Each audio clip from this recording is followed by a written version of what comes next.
வணக்கம் நண்பர்களே. இன்றைக்கி நாம் பரீட்சை எக்ஸாமோட எக்ஸாம் டேட் என்னைக்கு அண்டு எந்த டைமில் எக்ஸாம் நடக்குது, திருச்சி சபாக்கும் அண்ட் சென்னை சபாக்கும் சேம் டேட்டா இல்லை வேறு வேறு டேட்டா அப்படிங்கிற டீட்டெயில்ஸ்லாம் இந்த வீடியோவில் நம்ம பார்க்கலாம். திருச்சி சபாவோட பரீட்சை எக்ஸாம் 13 பிப்ரவரி மாதம் 2021 சாட்டர்டே அன்னைக்கு மார்னிங் எக்ஸாம் நடக்க போகுதுன்னு சொல்லி அனௌன்ஸ் பண்ணியிருக்காங்க. ஸோ நம்ம அதர் தென் சென்னை சிட்டியில் உள்ளவங்க, அதாவது திருச்சி சபாவை சேர்ந்தவங்களுக்கு சாட்டர்டே அன்னைக்கு 13 10 மணிலேருந்து 12:30 வரைக்கும் எக்ஸாம்ஸ் நடக்க போகுது.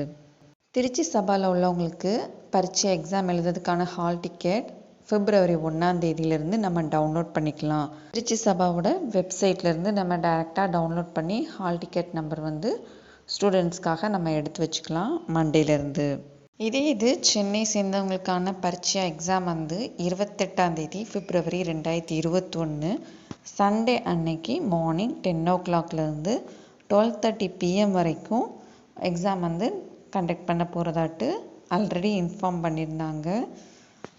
திருச்சி சபாவில் மட்டும் இன்ஃபர்மேஷன் எதுவும் கிடைக்காம இருந்து அதை தான் இப்போ 13 பிப்ரவரி மாதம் 2021 நடக்க போதா இன்ஃபார்ம் பண்ணியிருக்காங்க. அண்ட் ரிமைனிங் எக்ஸாம்ஸான பிராத்மிக்லேருந்து பிரவீன் உத்ராத் வரைக்கும் சேம் பழைய மாதிரி சொன்ன மாதிரியே தான் டேட்லாம். பிராத்மிக் மத்தியமா ராஷ்டிர பாஷாவுக்கு சண்டே அன்னைக்கு first paper and second paper 21 February 2021 exam நடக்கும். பிரவேஷிகா, விஷாரத், பிரவீன் இவங்களுடைய first and second paper Saturday February 20 2021 நடக்கும். அண்டு இவங்களுடைய தேர்ட் பேப்பர்ஸ் சண்டே மார்னிங் நடக்கும். இதில் விஷாரத் உத்ராத்துக்கும் பிரவீன் உத்ராத்துக்கும் நடக்கக்கூடிய வைவா எக்ஸாம் இந்த பிப்ரவரி 2021 இல்லைன்னு சொல்லி அனௌன்ஸ் பண்ணியிருக்காங்க. நெக்ஸ்ட்டு பரீட்சை எக்ஸாமுக்கான இன்ஸ்ட்ரக்ஷன்ஸ் கொடுத்துருக்காங்க. கொஞ்சம் அது என்னென்னு பார்க்கலாம். கொஸ்டின் பேப்பர்ஸ் PDF ஃபார்மேட்டில் நமக்கு கிடைக்கும். அதுவும் நம்ம சபாவோட வெப்சைட்டில் எக்ஸாமுக்கு 1 hour பிஃபோர், அதாவது 10 o'clock ஸ்டார்ட் ஆகுதுன்னா 9 o'clock நம்ம கொஸ்டின் பேப்பர் டவுன்லோட் பண்ணிக்கலாம். இது ஆல்ரெடி தெரியும் பரீட்சை எக்ஸாமுக்குள்ளது. கொஸ்டின் பேப்பர்லேயே ஸ்டூடெண்ட்ஸ் ஆன்சர் எழுதுகிற மாதிரி இருக்கும். ஸோ அதுக்கான ஸ்பேசஸும் அதிலே இருக்கும். ஸோ நம்ம கண்டிப்பாக அந்த PDF ஃபார்மேட்டை டவுன்லோட் பண்ணி அதில் தான் ஸ்டூடெண்ட்ஸை எக்ஸாம் எழுத வச்சு நம்ம சபாவுக்கு அனுப்ப வேண்டியிருக்கும். செகண்ட் பாயிண்ட் என்ன சொன்னாங்கன்னா, எழுதின எக்ஸாம் ஆன்சர் ஷீட்டை ஸ்கேன் பண்ணி பிடிஎஃபாக கன்வெர்ட் பண்ணி இப்போ சென்னை சபானா சென்னை சபாவோட இமெயில் ஐடிக்கு வித்தின் 1 hourக்குள்ளே, அதாவது எக்ஸாம் எழுதி முடித்த 1 hourக்குள்ளே நம்ம என்ன பண்ணணும்னா சபாவோட மெயிலுக்கு நம்ம ஸ்கேன் பண்ணி அனுப்பிடணும். அப்படின்னா தான் அவங்க வேலிடேட் பண்ணுவாங்க. இது திருச்சி சபாவாக இருந்துச்சுன்னா திருச்சி சபாவோட வெப்சைட் ஐடி தருவாங்க, இமெயில் ஐடி.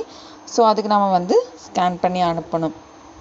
நெக்ஸ்ட் பார்த்திங்கன்னா தேர்டு என்ன சொல்லியிருக்காங்கன்னா, பிரச்சாரத்தை எழுதக்கூடிய ஸ்டூடெண்ட்ஸ் அதை ஆன்சர் ஷீட்டை கலெக்ட் பண்ணி ஒரு கவரில் போட்டு நீட்டாக என்ன ரோல் நம்பருக்கு, அதாவது என்னென்ன ரோல் நம்பர் ஸ்டூடெண்ட்ஸ் எக்ஸாம் எழுதியிருக்காங்களோ அந்த டீட்டெயில்ஸ் எல்லாம் ஃபில்லப் பண்ணி என்ன எக்ஸாம் நேம், எவ்வளோ ஆன்சர் ஷீட், என்ன டேயில் நடந்து, என்ன டேட்டு அண்ட் பிரச்சாரக்கோட ஐடி நம்பர், இது அவ்வளோத்தையும் ஒரு தர்ஜ் ஃபார்ம்னு சொல்லி ஆல்ரெடி சபாவோட வெப்சைட்டில் ஹையருக்கு போட்டிருந்தாங்க. அதே போல் லோயருக்கும் அப்லோட் பண்ணுவாங்க. ஸோ அந்த ஃபார்மில் நம்ம டீட்டெயில்ஸ்லாம் ஃபில்லப் பண்ணி நெக்ஸ்ட் டே நம்ம என்ன பண்ணிடணும், கொரியர் பண்ணிடணும் சபாவோட அட்ரஸ்க்கு. பரீட்சை ஸ்டூடெண்ட்ஸ்க்கு சிலபஸ் 50% தான். அக்டோபர் 2020 உள்ள அதே 50% சிலபஸ் தான் இன்ஃபார்ம் பண்ணியிருக்காங்க. தமிழ்நாடோட பரீட்சை சிலபஸ் வேறு அண்ட் சென்னையோட பரீட்சை சிலபஸ் டிஃப்ரெண்ட்டு. ஸோ நீங்கள் அதை ரெஃபர் பண்ணி நல்லா ப்ரிப்பேர் பண்ணிக்கோங்க. எக்ஸாமுக்கு நல்லா எழுதுங்க. நன்றி.